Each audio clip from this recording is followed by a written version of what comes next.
So hi hello friends, మన channel కొత్తగా చూసినట్లయితే సబ్స్క్రైబ్ చేసుకొని పక్కన బెల్ ఐకాన్ క్లిక్ చేసి ఆల్ పైన ట్యాప్ చేయండి.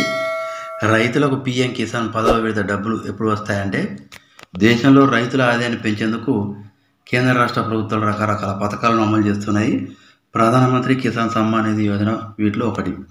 అయితే ఈ ప్రతిష్టాత్మక పథకం కింద కేంద్ర ప్రభుత్వం ప్రతి సంవత్సరం రైతులకు 6,000 రూపాయల ఆర్థిక సాయం అందజేస్తుంది.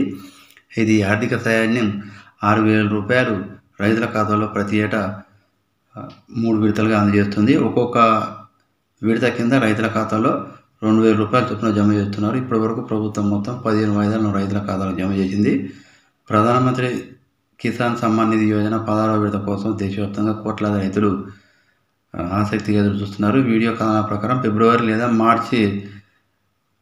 మార్చిలో ప్రధానమంత్రి కిసాన్ సమ్మాన్ నిధి యోజన అనేది 16వ విడతకు కేంద్ర ప్రభుత్వం ప్రకటించవచ్చు. అయితే వాయిదాల నగదు బదిలీకి సంబంధించి ప్రభుత్వం ఇంకా ఎలాంటి అధికారిక ప్రకటన చేయలేదు. దేశంలోని రైతులు ఈ పథకాన్ని అనర్హులుగా కూడా సద్వినియోగం చేసుకుంటున్నారు. వాటి పట్ల ప్రభుత్వం చాలా కఠినంగా వివరిస్తుంది. ఈ కారణంగా భారత ప్రభుత్వం ప్రధానమంత్రి కిసాన్ సమ్మాన్ నిధి యోజనలో ఈకేవైసీ భూ రికార్డుల ధృవీకరణకు తప్పనిసరి చేసింది.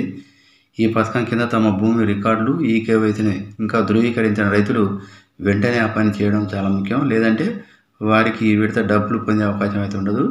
మీరు ప్రధానమంత్రి కిసాన్ సమ్మాన్ నిధి యోజన కోసం దరఖాస్తు చేయాలనుకుంటే మీరు పీఎం కిసాన్ పోర్టల్ని సందర్శించడం ద్వారా ఈ పథకం కోసం సులభంగా దరఖాస్తు చేసుకోవచ్చు.